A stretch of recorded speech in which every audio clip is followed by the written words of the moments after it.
on the destructive impact of the hurricane on our Eastern Caribbean sister islands. We expressed our solidarity and willingness to support, even as we make our own preparations. Jamaica must take this hurricane seriously. Early this morning, the Cabinet reviewed our plans to manage the threat of the hurricane, and the Caucus of Parliament was also briefed on our state of readiness and the provisions for emergency response. In this regard, the government has made a special allocation of $5 billion per constituency to assist with emergency cases for food and building supplies through the Constituency Development Fund, the CDF. After careful review of the trajectory of the storm, the likely strength and impact, the potential threats emanating, and having been notified in writing by the minister responsible for disaster preparedness and emergency management, I am now declaring the whole of Jamaica to be a disaster area in accordance with Section 26 of the Disaster Risk Management Act for the next 7 days. All Jamaica should note that following on this declaration, an island-wide curfew will be in effect between the hours of 6 a.m. and 6 p.m. tomorrow, Wednesday, the 3rd of July, 2024. This is to ensure the safety of everyone during the passage of the storm and prevent any movement with the intent to carry out criminal activity. An evacuation order on the direction of authorized officers is also in effect for flood-prone and landslide-prone areas, areas at or below sea level, and areas at or close to gullies or waterways. We urge all Jamaicans to comply with notices to evacuate if and when they are issued.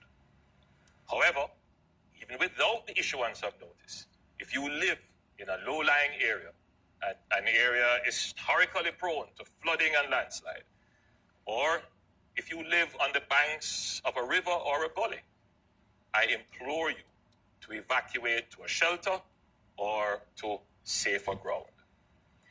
The Minister with responsibility for commerce will also make an order under Section 8 of the Trade Act to prevent price gouging of essential goods during a period of disaster.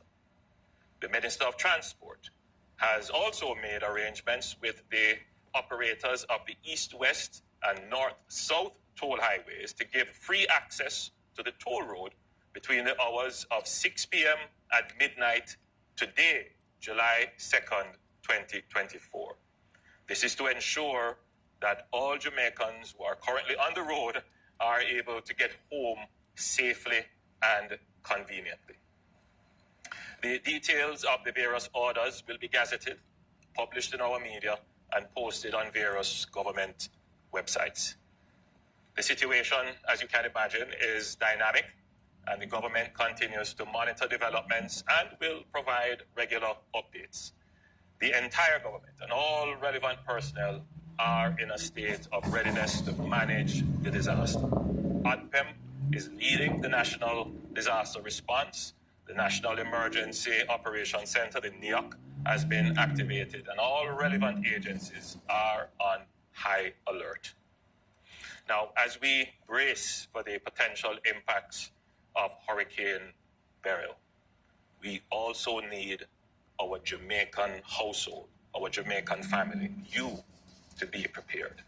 It is imperative that we remain calm. Now is not a time for panic. Now, here are some very important steps that each of us should take to ensure our safety and the safety of our loved ones. First thing, stay informed. Regularly check reliable sources of information, getting your updates on the progress of the hurricane. Tune into your local news stations, listen to the radio, and follow official social media channels such as the Jamaica Information Service for the latest information.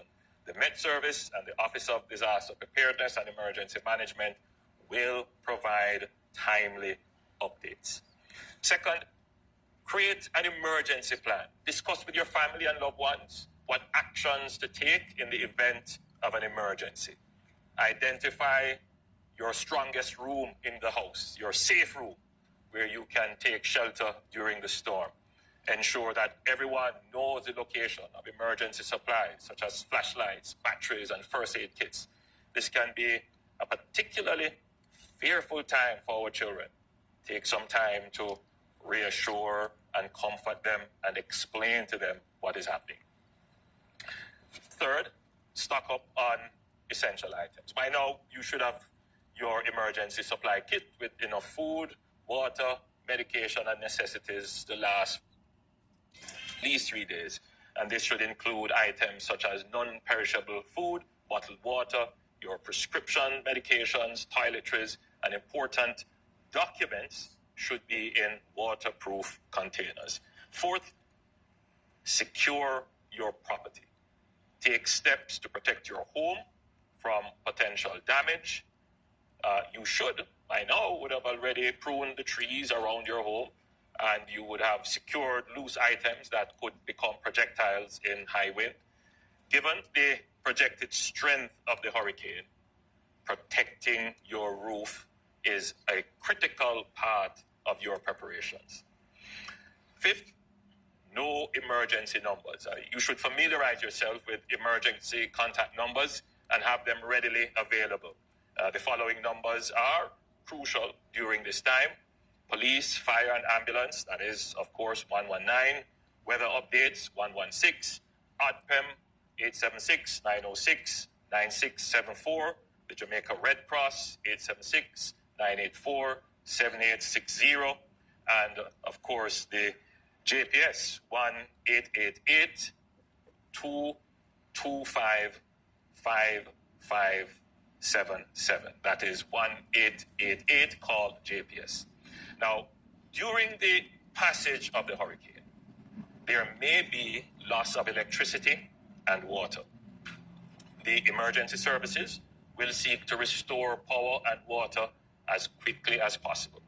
However, citizens should not seek to remove down poles or power lines or disturb water mains.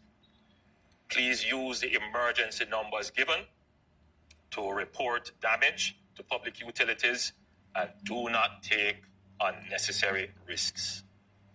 Additionally, the JCF and the JDF will be fully mobilized to maintain public order and assist with disaster relief as soon as the hurricane has passed. The security forces have developed strategic plans to counter any potential threat of looting or any other opportunistic crimes during this period. Hurricane Beryl is the earliest Category 5 hurricane on record. It highlights the growing impact of climate change on global weather patterns, particularly on small island developing states like Jamaica. While our carbon emissions are minuscule, our region bears the brunt of the impacts of climate change. The hurricane further highlights the urgent need for global climate action and targeted support to enhance resilience against the escalating dangers of climate change. Your government understands that we live in a time of overlapping crises and unpredictable external shocks not of our making. This means that as a government, as a people, we must be resilient. We must build the capacity to absorb shocks and recover quickly. We have been through disasters in recent years, including a pandemic, and we have recovered quickly. We have been mainstreaming climate resilience in all our plans and programs, including the design and construction of our new infrastructure, our fiscal arrangements, and in our national security planning. We continue to build our reserves to ensure protection against both low and high frequency events.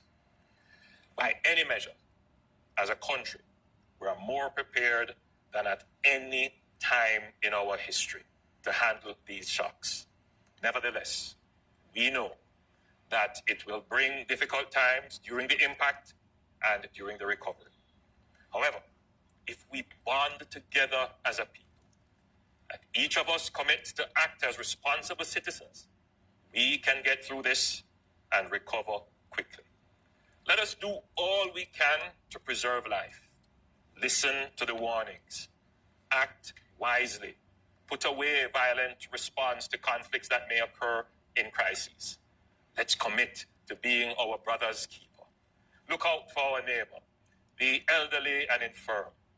Now is the time that we need community. It is the spirit of community that will pull us through. I know there are many Jamaicans praying right now. Please continue to lift up Jamaica in prayers. With the blessing of God and the vessel of preparation we have made, we will safely ride out this storm. May God bless us all and keep us safe.